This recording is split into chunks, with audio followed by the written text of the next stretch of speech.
네, 오늘 누가복음 그 11장 15절에서 26절의 말씀이 전체적으로 상당히 좀 무겁죠.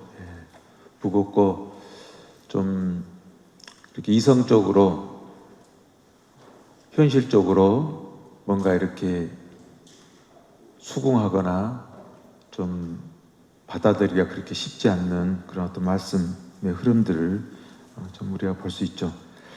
근데 여기서 오늘 그 첫 시작을 이렇게 시작하거든요. 예수님께서 벙어리 마귀를 쫓아내셨는데, 이 부분, 여기서 이제 우리가 조금 좀 멈춰서서 한번 벙어리 마귀를 누가복음사가가 이렇게 예수님께서 벙어리 마귀를 쫓아내셨는데라는 표현이 있는데, 어떻게 마귀가 벙어리 마귀가 있고 뭐 또 기머거리 마귀가 있고 뭐 여기서 이제 누가복음사가 뭔가 이 벙어리 마귀를 통해서 던져주고자 하는 어떤 큰 어떤 메시지가 담겨 있지 않겠어요? 그래서 이 벙어리 마귀에 대해서 저 개인적으로는 이런 접근을 한번 좀 해보았어요. 그 당시 어떤 유다이즘의 큰 어떤 그 배경 문화에서 바라봤었을 때, 그 당시 소위 어떤 지식인이라고 내세우는 그런 무리들을 우리가 들여다봤을 때, 바로 관념을 쫓는 이들이라고 볼 수 있겠죠. 관념의 지식에 갇힌 이들. 그랬기 때문에 진정한 살아있는 생명의 그 진리 말씀을 외칠 수 없는 그러한 무지의 상태의 모습들. 아무리 예수님께서 진리의 말씀을 외치고 가까이 가서 그들의 마음을 흔들어도 너무 마음이 무뎌져 있기 때문에 예수님께로 어떤 고백의 응답을 드릴 수 없는 그런 처지의 부류들, 이런 부분들을 아마 루카복음사가 바라봤을 때는 그런 부분을 아마 전체적으로 묶어서 이 벙어리 마귀라는 걸로 이렇게 묶지 않았을까라는 그런 묵상도 해보게 돼요. 결국은 그래서 이 부분을 좀 더 24절에 보면은 이런 표현이 나오죠. 더러운 영이 사람에게서 나가면 쉴 때를 찾아 물 없는 곳을 돌아다니지만 찾지 못한다. 그때 그는 내가 나온 집으로 돌아가야지 하고 말한다.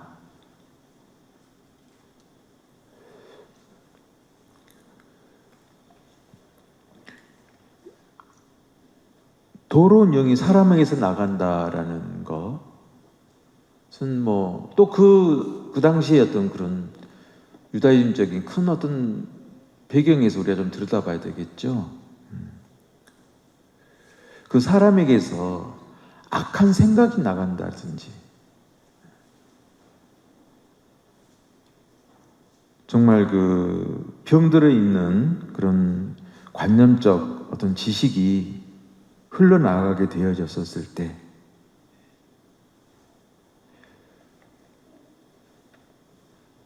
그것을 내뱉는 그들의 입장에서는 그들이 내뱉는 그런 어떤 관념적 지식들이 누군가에게 또 안착되기를 바라고, 그걸로 인해서 자기들이 원하는 어떤 바람을 어떤 읽어주기를, 뭔가 이어져 가기를 바라는 그런 원인들도 있을 수 있잖아요.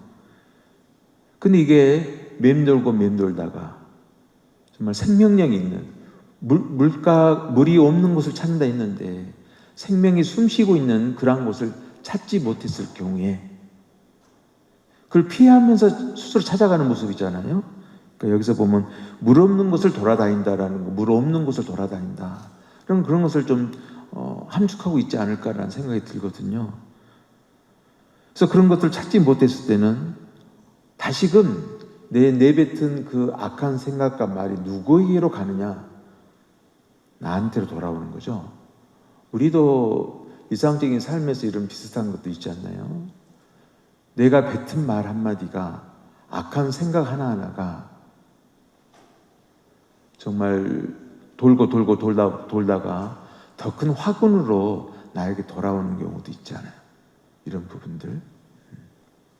그 말이 누군가에 먹혔을 때는 그렇게 돌아오지 않겠죠. 그렇지만 공의롭지 않고 정의롭지 않는, 생명력이 없는 그런 말들은 보편적으로 다 먹힐 수는 없는 것이잖아요. 그랬을 때 그들이 오히려 그 말을 내뱉는 그 사람에게로 더 큰 화근에 무리를 지어서 오는 경우들을 볼 수 있는 것이잖아요. 그래서 이제 이런 표현을 쓴 거죠. 내가 나온 집으로 돌아가야지. 이런 부분들 또 좀 담고 있지 않나. 그런데 그 5절에 보면 이런 표현을 나오잖아요.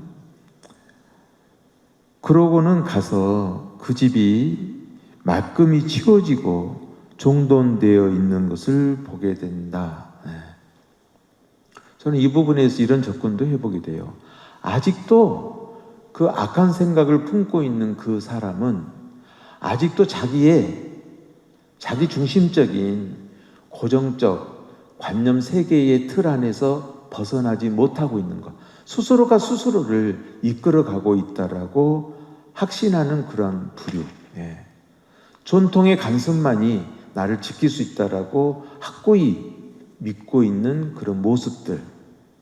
그러니까 그런 부분에서 아마 더 집이 말끔히 치워지고 종돈되어 있다라는 것, 자기 중심적인 어떤 그 모습 속에서 이렇게 꾸려져 가고 있는 그런 모습의 상태.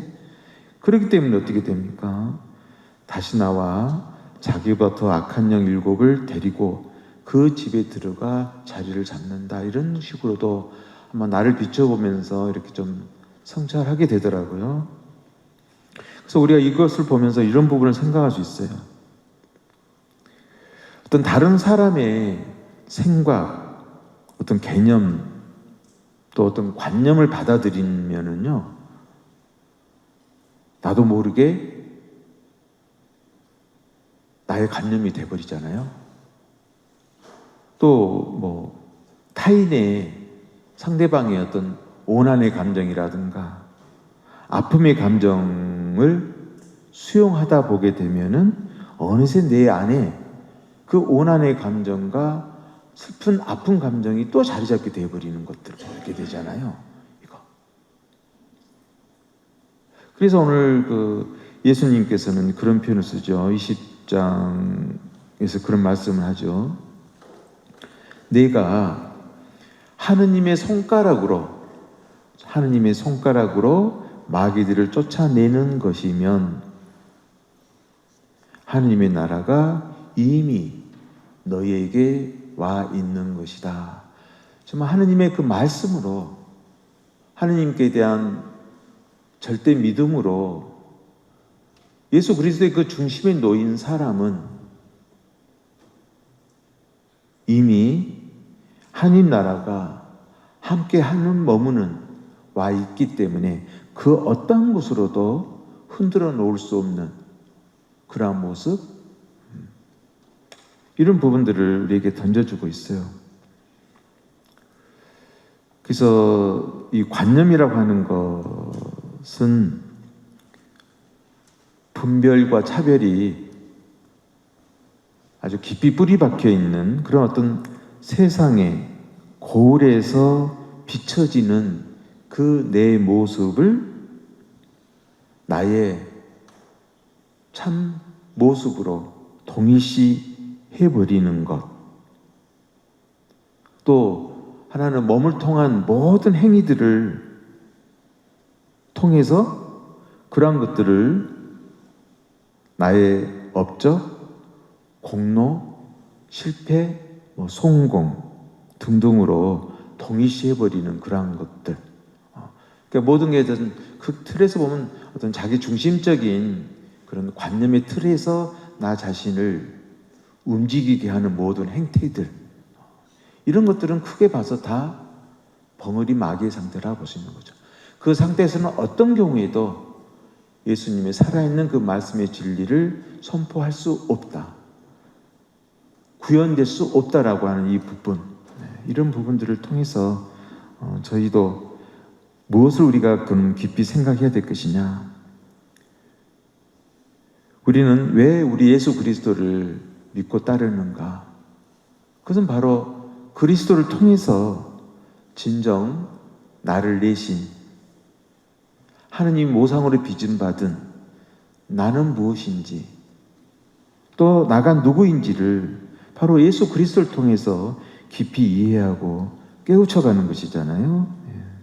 그래서 나 자신의 어떤 모습, 나 자신의 어떤 미래의 모습을 꿈꾸며 내 자신이 주인공이 되어서 살아가는 그런 관념의 실체가 아니라 하느님의 손가락으로 하느님의 그 말씀의 중심에 놓여진 그분의 사랑, 그분의 어떤 존재로서 우리가 머물러 있는 그거, 이런 부분들을 우리에게 끝없이 던져주고 있고,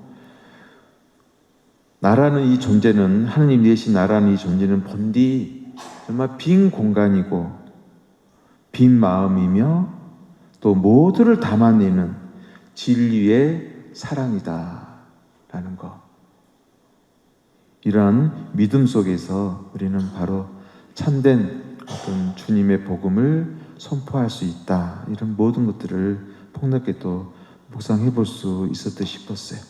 잠시 묵상합시다.